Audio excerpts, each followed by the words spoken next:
Hey everybody, welcome into Northern Life here with Ryan and Hunter. I'm Briggs. Thanks so much for ending your week with us here on this Friday. I have some news to report on Friday. Okay. We talked 2 days ago, maybe yesterday, about eggnog. I said I never had it. I had some eggnog. You did? Since then, yeah. Our general manager, Todd, came into our newsroom this morning and just had a big thing of eggnog. And he's like, here, I think you guys should try this or have this eggnog. I was like, no kidding, because I've never tried it. He didn't even know we talked about it was because of the show? It was just randomly? Wow. It was random. Thoughts on eggnog? Okay, so Mitchell Zimmerman said the same thing, our reporter, and I felt that it also tasted like bubble gum. Ooh, bubble gum. Well, you guys' palates are wrong, so that's weird. That is weird. You need to go to the doctor and get that checked. It was good though, honestly. I liked it. It was along the lines of those Tom and Jerry's, which we're going to show you, I believe, coming up the next couple days. But yeah, pretty good. I don't know if I could have a full glass. Yeah. It's a lot. Yeah. I seriously have like half a glass, and that's all I can do. So. It usually helps when there's, something in it to help you get through that process. Yeah, this was NA. NA. Well, I'm glad that you got to try it. How about that? Yeah. And Todd's probably going to bring in a block of cheese for you to shred at some point, too. I hope that's next. It's next on the list. Hey, coming up today, we have our top 5 lists ready, sharing our favorite Christmas time cookies and treats, and also learning what items are considered to be the best and worst in the eyes of our fellow Americans. Wow, getting all national on the bid. I like it. It is amazing what you find on these feed services for video. I know, wasn't that great? Wasn't that great? Yeah. Wasn't that cool? That was pretty awesome. That was pretty I like Good it. find. But before we talk about that, Zach Schneider with Grandma's Marathon will be here in studio too. Even though the race isn't for another 6 months, they're still busy behind the scenes getting ready for a new training group that's going to kick off in the new year, and a racing series returns for kids next month too. So he's going to tell us all about that. Oh, Nice. Cool. And I know we're talking about it, funny enough, but I think we've been learning a lot about how our brains work so far this week on the show, and we're glad that you're at home laughing along with us or possibly at us. And we're going to start with a few comments today. Our first one comes to us from Tom, who saw Hunter's video talking about how crazy it was that there was no shredded cheese at one point in humanity. And Tom said, before there was a Hunter, there wasn't a Hunter. So that's a point. That's a true point. Just how things work, 1997, then Hunter comes along. Then that's just how it goes. At some point there was an eggnog, then somebody made eggnog, and you got to sell people on it, just kind of like how we got to sell people on Hunter. Exactly. Yes. Tough sometimes to buy. No. You sell yourself perfectly. Oh yeah. It's a spoiled product. Come on. No expiration date. We're not going to stand for that. We give you a hard time, but we're not going to stand for that. I appreciate that. Only uplifting comments about ourselves here, Hunter. Yeah. There we go. On Eagles wings. Yes. Nice. On the Eagles wings, yes. It looks like our triple date in Ely, Minnesota, by the way, is falling into place. Okay, after we learned our Ely viewer Shirley calls Hunter her boyfriend, Gail messaged us to let us know the Ely Steakhouse maybe, or Sir G's would be the best spot in town for you guys to go eat. Yeah, Cindy also sent us a message too saying, tell Hunter and Ryan I'm in for the double date. Let's go. That's your date, Ryan. How about that? We're ready to rock. We're ready to go. I have been to the Ely Steakhouse before. How is it? That place is fantastic. They have the Bucky burger or whatever with the Bucky sauce, and it's so good. But we'll go up there. That's a good plan. I have always wanted to go to Ely's Wolf Center. I've never been to the Wolf Center. I love wolves, but I got to make it up there. I know a lot of people in our newsroom have actually been there on field trips as kids. Yeah. Which is kind of wild. Yeah. Were you up there? No, we went to Wolf Ridge in Finland, Minnesota, but cool. never to the Wolf Center in Ely. Both. Yeah. The Wolf Center's cool. A lot of wolves. And apparently you stayed overnight during a school field trip? So that's Wolf Ridge. Yeah. That's Wolf Ridge. That's where you Gotcha. stayed 3 nights, and there was like a rope course and a rock climbing course. Did you go in 5th grade? I did. It was 5th grade? It was 6th grade. 6th grade for me. Yep. Okay, 5th grade for us, I believe. No, Good times. no grade for me. That's too bad. That was a fun experience. I loved really Wolf was. Ridge. Have to go check it out in Finland, Minnesota. And speaking of wildlife, after we helped solve that fox question earlier this week, Jen B on our Facebook page said, we'd love to see a segment on your northern wildlife. Whoa. So how about that little play on words? A lot of deer and mice. Those probably be the featured items on the show quite a bit. Tiny little mice. Yeah, tiny little. We could go to Wildwoods. the rehabilitation center in Duluth. They'd be perfect to talk to. That would be a perfect, We'll have to get in touch with them. Well, let's get to our football picks before the games this weekend. As for how things stand right now, Hunter's in the lead. Me and Harry are tied for second, and Ryan's still in last. Okay. Dun, dun, dun, dun. We're all very close, though. One game away from each other as far as the wins are concerned. And this week could be a separator. Here are our picks. Ryan and Hunter are going with the Vikings over the Bengals, and they're also picking the Packers over the Bucks. I'm doing the exact opposite and going rogue here to hopefully set myself apart, and maybe I could be a winner. It's almost a coin toss, honestly. I mean, I could see anybody winning any of these games. Yeah, I know a lot of these teams are like the Vikings on like their fourth starting quarterback of the year. I know the Packers have showed some promise, and now they're not showing any promise. The Buccaneers, I don't know who they are really. I mean, they beat the Vikings earlier in the season, so I was kind of sad. Yeah. But, It's a home game for the Packers, too. Yeah. Well, that's true. Yeah, that is true. Both the teams have the same records, I think, too. 7-6, the Bengals and Vikings. 6-7, really? the Packers, and who are they playing? The Hunter's been checking out the ESPN app. See, I know what's going on. He's been checking the money lines on those. Finger on the pulse. This week's dog picks may have been my favorite because of what Harry did during his pick. So he was going to go with the Vikings over the Bengals on this pick, but as you can see here, as CJ waits so kindly for his turn, Harry makes his pick first, and then Harry says, that second one looks so good, and CJ says, I kind of want that too. But Harry says, wait your turn. It was so sad. So then I had to put Harry up on the couch, and you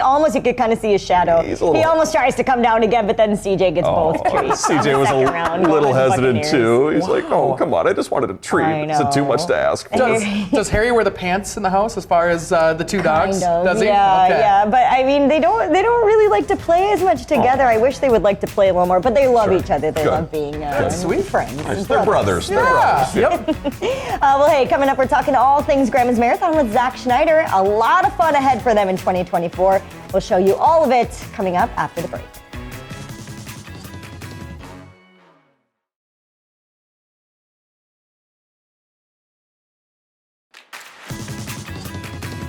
All right, welcome back. We have Zach Schneider with Grandma's Marathon here with us in studio today. Thanks so much for being here, Zach. Yeah, thanks for having me. Absolutely. Okay, first things first. I know the big races aren't coming up until June, but I'm sure you guys are very busy now getting ready. What are you guys up to preparing? Yeah, it's busy throughout the year. I mean, our registration opened October 1st. That's gone really well so far. The half marathon sold out in just under 4 days. The 5K sold out just a couple weeks ago, and we've got 1,500 spots left now in the full marathon. And so the hope is that we'll be sold out in that race by the end of January, and then really all our focus and all our efforts can go into making it a fun race experience for everybody. Yeah, it sounds like it would be advantageous if you do want to sign up to do so before the new year. Why is that? Yeah, well, the prices go up January 1st. Okay. And it's great to see people showing the early interest. The half marathon has always had some of that early interest, but now we had the 5K being sold out before the turn of the new year. The full marathon is getting closer. But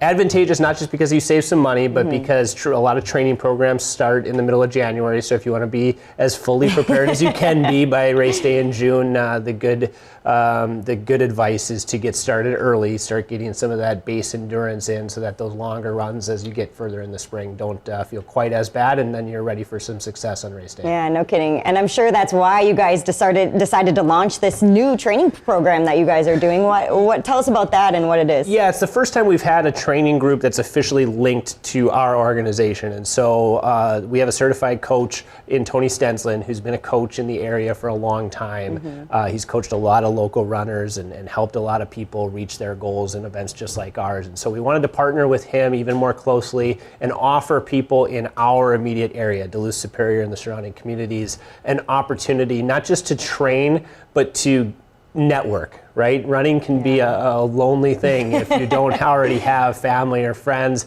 in place who you can go out and run 12, 15, 20 miles with in the build up to race day. And obviously on race day, you've got thousands of other people there. The crowd, the fellow runners, everybody that comes to support. but the training can get pretty lonely. And so it's nice to have a network that you can socialize with, a network that will hold you accountable, make sure you get out of bed, make sure you get those long runs in. Yeah, especially on those Saturday mornings during the winter. Nothing worse than getting up by yourself. I took part in one of Tony's running groups once a few years ago. He is the reason I was able to finish that race. Yeah, well, and he's good too. Like he'll say, is. everybody has a different bar of success, right? Some people are trying to PR, some people are trying to qualify for Boston, some people are trying to finish. And so Tony's really good. He separates it into beginner, intermediate, advanced. The other benefit to our training group as it stands right now is we've got 200 spots that are open for the first people that sign up that want to run the half marathon. So Okay. that race has been sold out since early October. If you missed out, you still want to run the half marathon, you can sign up for our training group, say you want to run the half marathon, we get you into that race as well. So that's another benefit for people that maybe feel like they missed out earlier in the fall. So what would you say to someone if they're maybe on the fence about whether they want to take on one of these big races? What would you say to convince them? Yeah, well, you've done our races before. It's a commitment. It's a lifestyle change if you want to do it well, and we want everybody to be as prepared as possible. So we want them to have the time to do the training, have the time to take care of their bodies, and so if you have that time and it's something you want to do, we very rarely heard from people that they don't want to do it again, right? When you reach that finish line, whether you've accomplished your goal or you fell just short, people always want to come back. And if you get to that goal, you want to set a new goal. And if you just missed, you want to come back and prove to yourself that you can do it. And so it very rarely is a negative for people that maybe thought they would never do a half marathon or a marathon, because the feeling they get when they've done it is something that not only I don't think they can replace in their lives, but something that no one can take away too. Yeah, and I know Grandma's Marathon is so much more than just the races in June. You guys do a whole lot of other events, including the youth races coming up, right, in January? Yeah, and those are so fun. I mean, a big part of our jobs, obviously, is Grandma's Marathon and the event in June. But these Saturday morning at the races through the winter are just fun because it's open to kids 14 and under. It's free. We get to go out there. They run around the track. Every participant gets a T-shirt, some snacks. We have Ski Hut come out. They do the balance bike races, an obstacle course. We have some mascots that join us. And so it's just a fun thing to get kids out of the house, especially through the cold winter months. Let them run around. Let the parents, let us take the kids for an hour and run them around. And hopefully we're just instilling in them, whether they'll be runners or not of our event in the future, just something to get them out and be healthy and active outside the house. Yeah, one of the cutest events you can attend for sure. Zach, thank you so much for being here. If you're interested in joining or signing up for one of the Grandma's Marathon races, we'll have a whole lot more information on our website. Hey, Zach, thank you for being here. We can't wait to see all those runners making their way from Two Harbors to Duluth on June 24th, 2024. Oh, June 22nd, rather. Oh my gosh, I gotta make sure I get that date right. It's right in front of me. Read the prompter, Ryan. And we know Briggs has tackled the big race before, and it's no joke because I actually did the half marathon once way back in the day, and it was quite brutal. Oh, how old were you there, Ryan? I was in college, and definitely didn't know how to dress at the time either, so I'm glad someone taught me how to dress too. But, wearing the basketball shorts. yeah, that was a tough look, but I'm excited for all those runners who are getting ready for the race as well. Hey, still ahead, it's time for cookies. We're going to be sharing our favorites after the break.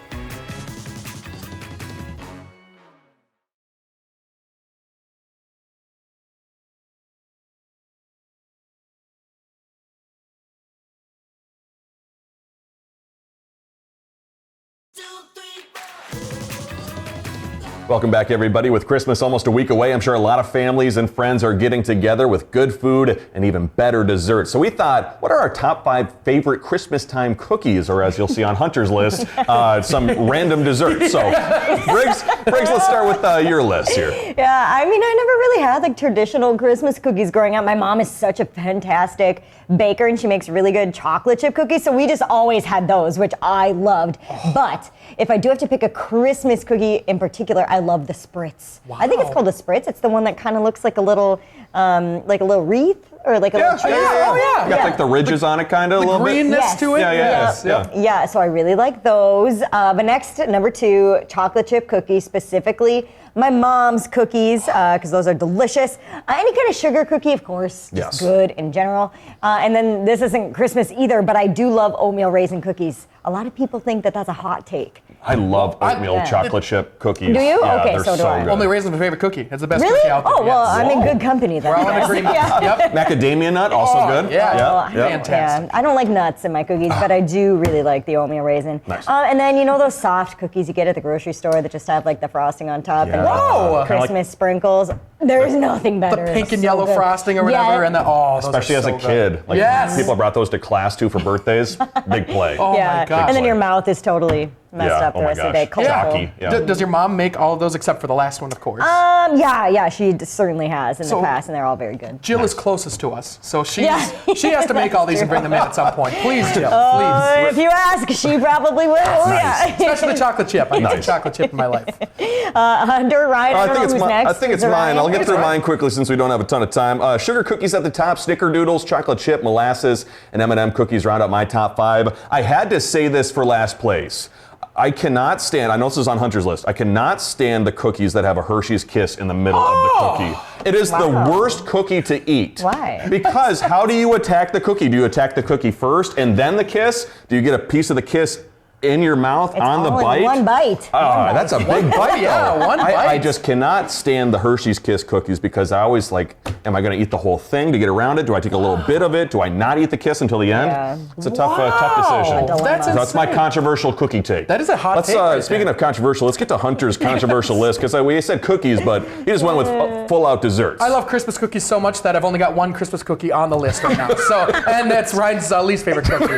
Fudge is number 1, of course. Homemade fudge with maybe some walnuts or even just plain. Get that peanut butter fudge out of here because traditional fudge has to be the chocolate fudge. It's the best thing in the world. So, oh my gosh, so good. Number 2 was Oreo balls that my mom used to make, which is a cookie. Oreo's a cookie, yeah, right? I count it, yeah. I think so. she like mushes them all up, puts like cake batter in there, and then dips them in chocolate, melted chocolate, and oh, they're so good. Dan's not far away either. She can make us some of those. It's true. We'll get them both to make them, and then does Carol make anything? Oh, but she's further away than your parents. You go down there often. I know, but that's 2.5 hours. Yeah, There's that's always a the long way. mail. Snail mail. Just kidding. That's always the man. That's true. Number 3, which again is not even close to a cookie, pretzels with the chocolate dipped on them and the sprinkles, which I don't know if that counts even as anything. Is that even a dessert? Yeah, It's like the laziest dessert on the planet, but I love it. It tastes so good to me. Number 4 is the peanut butter Ritz, where you get the peanut butter in between the Ritz, dip that in chocolate. A lot of my things are dipped in chocolate. I've seen a trend. Yeah, Yes, we're seeing yes. a trend here. And number 5 is the only Christmas cookie I think that I like, which is the one that you don't like, the Hershey's Kiss on top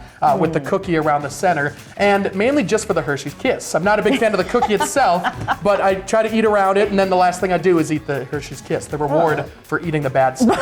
Don't agree with you. No, that's all right. We'll be right back after the break.